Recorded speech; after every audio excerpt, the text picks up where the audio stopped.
Cilvēks paliek cilvēks. Palīdzam Ukraiņu bēgļiem Latvijā un stāstām, kā viņiem veicas. Projektu īsteno biedrība Patvērums drošā māja, finansē ASV valsts departaments.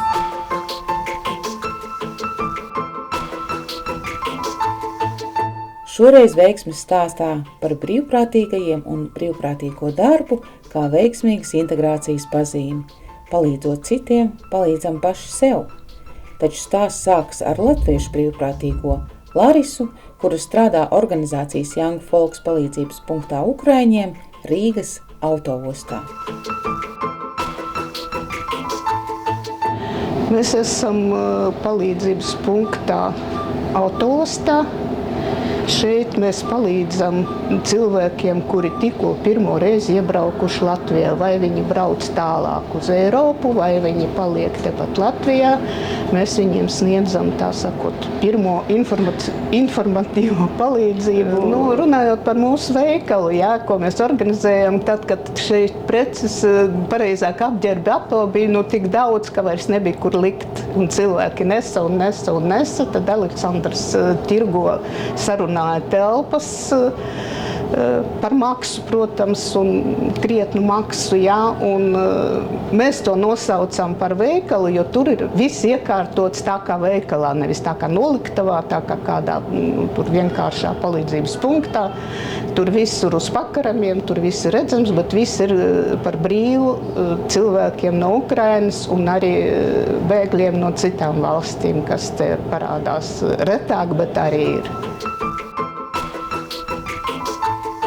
Я не можу сказати, що це магазин. Ні. Я сказала би, що це будинок сімейного типу, український будинок. Тут у нас не тільки матеріальна допомога, але і духовна допомога. Тобто ми зустрічаємо людей, ми з ними спілкуємось українською мовою. Мова – це головне для кожної країни і для них. І одна людина, яка прийшла сюди і почула українську мову з телебачення, спочатку зустріли, потім з телебачення, вона дуже розхвилювалася. І ви знаєте, так було душевно, Даємо чай, даємо каву, зустрічаємо з любов'ю. Дуже важливо. Тут ми чуємо українську мову, якесь харчування для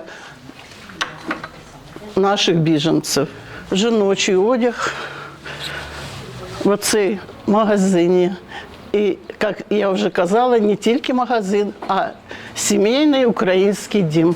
У меня, в принципе, вообще такая, способность. Я притягиваю, мне просят помощи. То есть я уже здесь несколько раз просто на улице людям помогала. Наверное, у меня какая-то такая потребность. Да, потребность есть такая. И я решила, что я уже готова психологически, потому что здесь не просто ты работаешь, вещи предлагаешь. Люди приходят, спрашивают какую-то помощь, просто поговорить. Рассказывают уже многие про свои семьи, про свои ситуации. Считаю, что маленькое сообщество такое. Ты как психолог уже здесь работаешь, да, даже порой. Не так нужно что-то людям, какие-то вещи, как приходят просто общаться, да, делишься информацией какой-то, у них что-то берешь, им что-то рассказываешь. Но это действительно какая-то потребность у нас.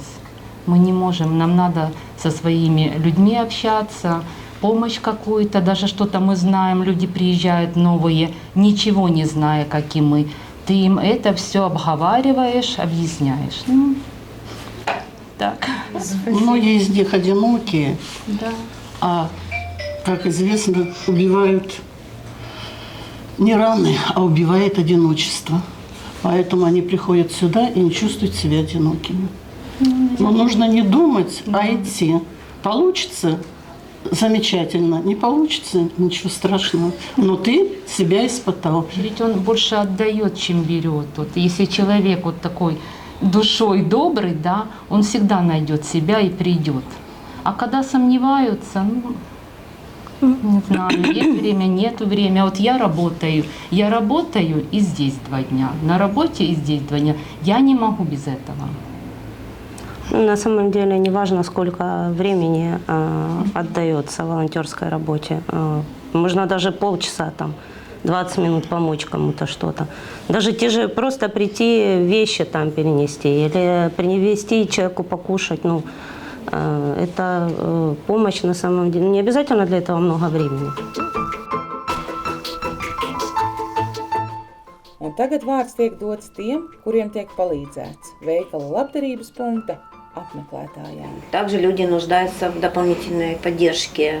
Да, действительно, нам тут не тяжеловато жить. И также должны быть социальная допомога людей, которые поддерживают нас. И также язык, курсы языка, чтобы люди могли элементарно брать и в общении в этой стране, отдавать должное. Мы приходим из-за вещей, потому что есть дети, есть внуки, и пообщаться.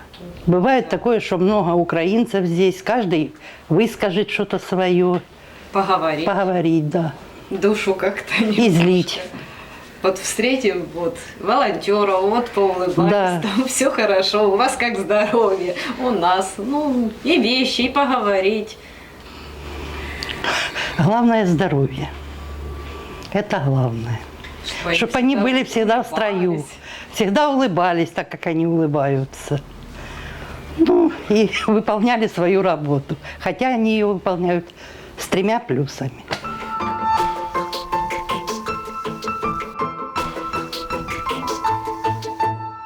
Cilvēks paliek cilvēks. Palīdzam Ukraiņu bēgļiem Latvijā un stāstām, kā viņiem veicas. Projektu īsteno biedrība Patvērums drošā māja, finansē ASV valsts departaments.